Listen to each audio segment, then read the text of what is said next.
saudara sama dengan penuntut umum masing-masing memiliki hak untuk menentukan sikap apakah menerima putusan ini atau akan menyatakan pikir-pikir dalam waktu 1 minggu atau menyatakan banding, ya, atau perlawanan dengan banding, ya, atau menyatakan menerima, ya, putusan ini. Itu adalah hak saudara sama juga penuntut umum. Jadi saudara silakan berkonsultasi dulu dengan penasihat hukumnya untuk menentukan sikap ini. Silakan. Ya, gimana sikapnya?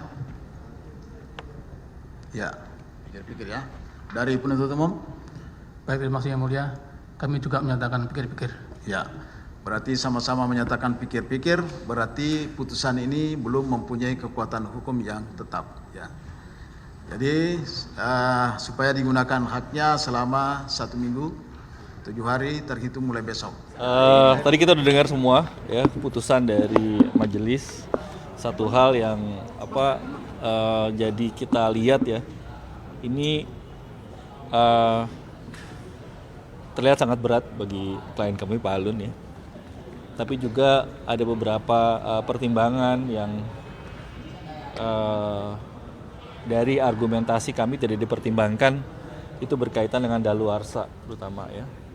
Jadi daluarsa saya tidak melihat ada pertimbangan sama sekali.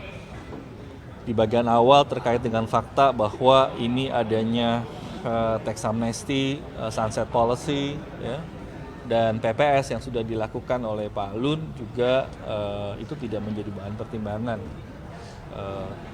Yang berikutnya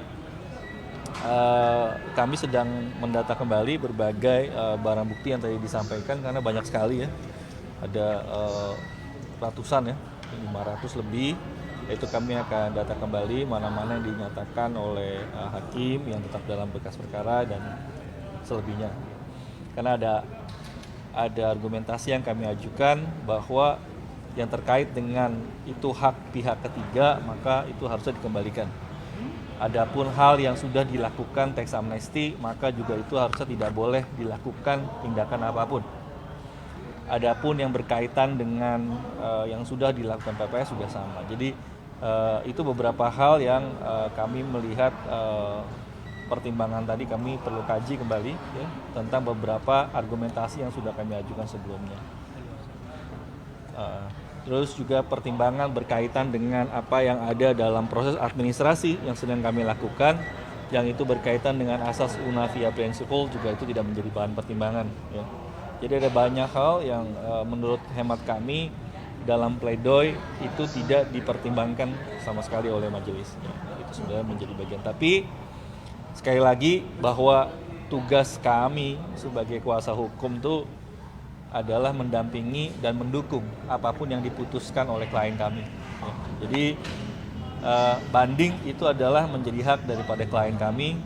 Apapun yang diputuskan kami akan dukung, gitu, ya. Dan dalam kaitannya dengan hal tersebut juga kami akan sampaikan beberapa hal yang sebandingkan antara putusan dengan pertimbangan dalam pledoi kami yang nanti akan kami sampaikan kepada Pak Alun sebagai bahan untuk beliau pikir-pikir dalam waktu 7 hari untuk mengajukan atau tidak mengajukan banding, ya. Jadi kalau nggak mengajukan banding berarti menerima. Jadi masih pikir-pikir. Jadi kalau teman-teman tanya sikapnya apa, saya nggak tahu, orang masih pikir-pikir, ya. Tunggulah 7 hari setelah pikir-pikir selesai baru nanti saya bisa kasih tahu. Hal lain yang juga menjadi pertimbangan adalah kami ada beberapa hal sebenarnya yang juga kami ajukan. Tadi satu hal yang menarik adalah majelis hakim menyampaikan bahwa kalaupun itu gratifikasi hanya berkaitan dengan arme, ya. Tapi itu juga kan arme di dalam argumentasi yang kami lakukan adalah berkaitan dengan daluarsa, satu. Yang kedua bahwa arme itu adalah perusahaan yang likuidasi, sehingga harusnya data yang didapatkan hanya boleh didapatkan dari likuidator. Itu kita bicara tentang bagaimana bukti didapatkan. Tapi tadi majelis hakim menyampaikan bahwa berdasarkan pernyataan dari Rani Anindita, ya. Tapi satu hal juga disampaikan oleh majelis hakim bahwa hanya dapat dilakukan berkaitan dengan perbuatan daripada terdakwa terkait dengan Arme itu hanya sampai 2006. Ya. Adapun berkaitan PT Cahaya Kabar, terus berkaitan dengan Krisna Bali, berkaitan dengan PT satu lagi apa ya? Hughes Consulting itu tidak terbukti, ya tidak terpenuhi. Jadi itu nggak ada gratifikasi. Dan ada beberapa hal tadi disampaikan juga 2 kali berkaitan dengan yang adanya Cahaya Kabar itu murni jual beli, ya.